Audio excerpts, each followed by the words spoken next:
Despite the original anime only having 64 episodes, we have seen plenty of characters display their oversoul and furyoku. This is Shady from the Shaman tribe, and today I'm going to be displaying the top 10 strongest characters of Shaman King from weakest to strongest by the end of the original anime series. Number 10. Tao En. Tao En was the clever foreshadowing to the enormous oversoul we will be seeing later down the line. When we first see him, he's a colossus, and because the fight with him came right at the end of the second arc, he truly felt like an endgame villain. He was regenerating every time whenever one of the characters were giving him a monster attack. Ren was giving him multiple Golden Chuka Zanmai attacks, and Tao En still kept on regenerating. On top of that, despite his size, he's very fast and outspeeding Yo and his team on numerous occasions. We all know that massive monster isn't his actual size, but despite being that massive, he's able to move at a rate that even Yo and his team couldn't sense, and that's why he's on this list. Number 9.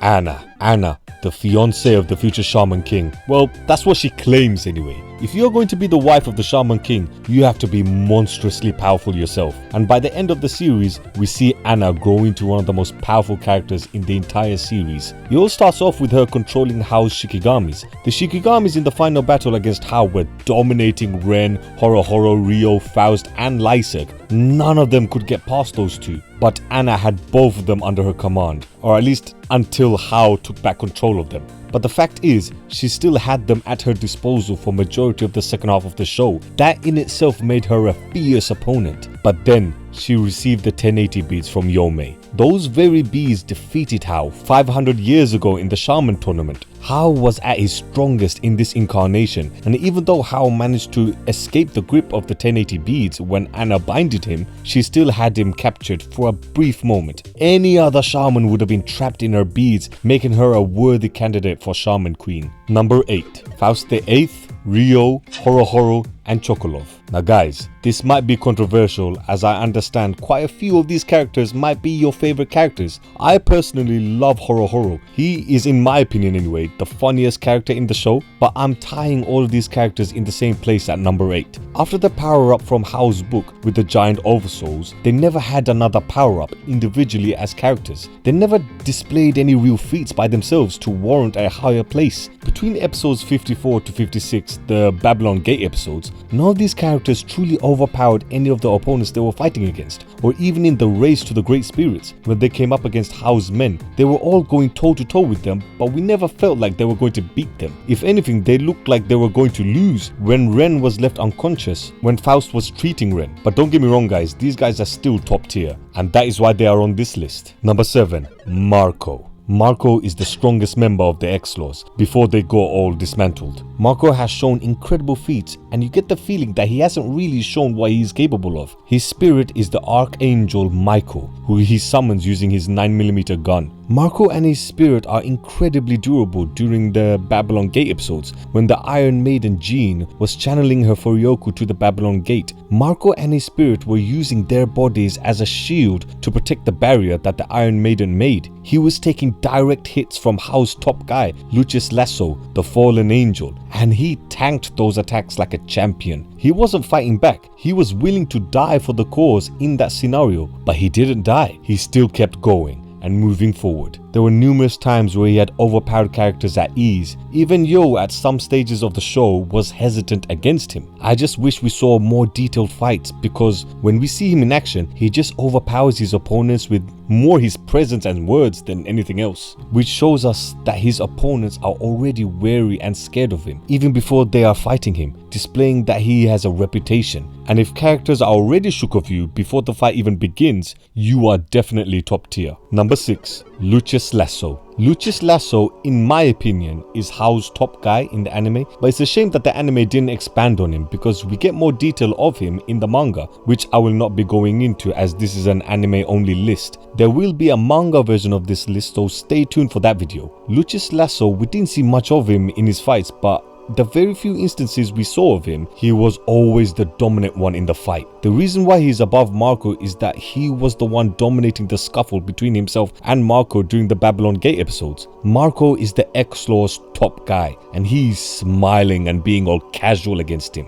almost taking pity against Marco and the X-Laws. He is Hao's top guy, and it's a pity we didn't see more fights involving him. You can understand why he's so high up on this list. Hao hates weak shamans. So why would he have a weak shaman be part of his 3-man team in the tournament? This signals to us that Hao treats and respects Lucius's power as a shaman. Number 5. Lyserg Dithel. Another controversial one. Me personally, I do not like this character. He is probably my least favorite character in the entire show, but by the end of the series, he ends up combining all of the archangels together to fuse with Morphine into Master Mardolkin. It's the power of Morphine fully armored up with Zalel and all the other archangels. We all know how strong the archangels are, and combining all of them into one, it's like having an overpowered Megazord at your disposal. Lyserg has his dowsing power on top of that. With his dowsing pendulum, he is easily one of the fastest characters in the whole show, so he has different ways of fighting against his opponent, either with his pendulum or with Morphine in Archangel mode, which is why he's so high up on this list. When Ren lost consciousness and was about to die, it was only when Lyserg joined the fight against Hao's minions did the tables turn. If not for him, I don't think Ryo and the others would have survived that clash. Lyserg managed to hold them off, which is another feat for him. I don't like him as a character,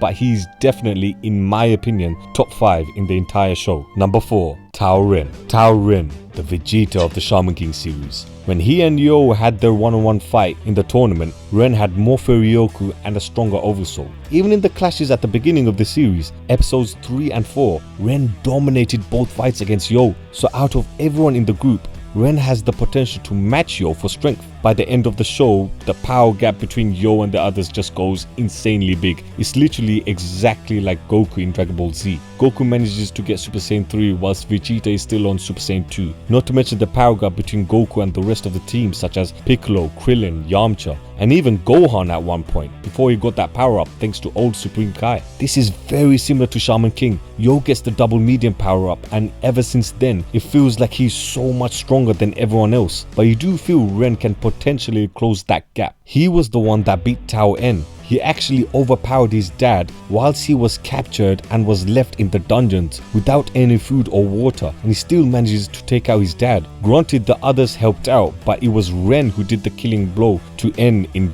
both the giant form and the dragon form. The best feat for me was when he was at death's door, completely finished, had blood pouring out of him, and all of Hao's top guys were there, ready to finish them all off, including Lucius Lasso. Ren wakes up, dodges all of their attacks, and strikes all of them down with one attack, finishing them all off. Coming back from the dead to beat all of Hao's top commanders is no small feat, proving that if anyone can get close to the top 3 characters on this list, it would be him. Number 3. The Iron Maiden.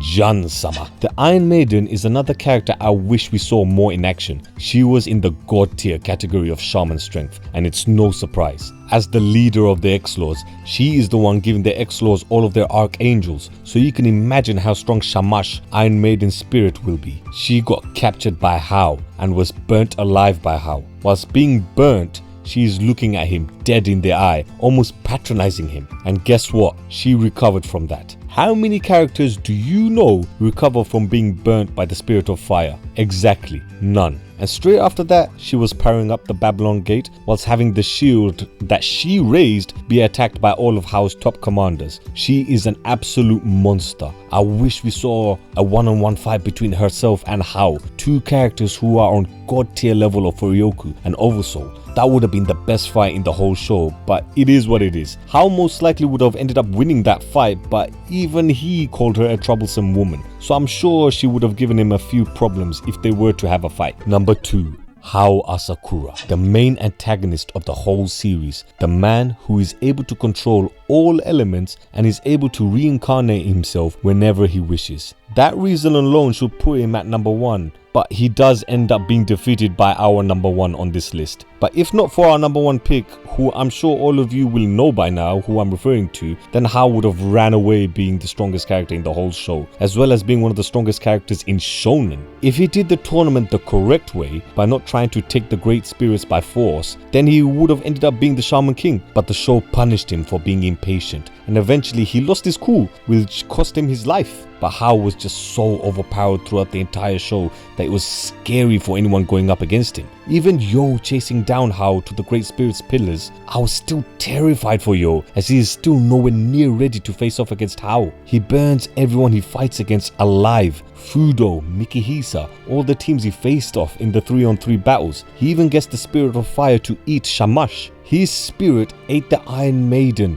the leader of the X-Law's guardian ghost. He was leagues above everyone else, which means the rest of the cast had to get stronger to get to his level. Yo and his friends were training off of his book, so if not for him, Yo and the others wouldn't have gotten that power boost in the first place. Even Anna, she collected the Shikikamis, which are Hao's to begin with. Almost everyone gets stronger because of him, including our main protagonist, and it's because of our protagonist he ends up dying. And speaking of which, number 1, Yo Asakura. Yo fused with Amidomaru, with everyone's Furyoku embedded within Yo, making him the strongest character in the show. He managed to defeat Hao at his absolute strongest. Hao, for the first time in 1500 years, managed to capture the Great Spirits and fuse him with the Spirit of Fire, making him the strongest he has ever been, which is a massive statement. But it's a shame he ran into his twin brother, who ends up killing him, with everyone giving their power to him, including Ren and his friends, as well as the Iron Maiden, Marco and the Lily Five,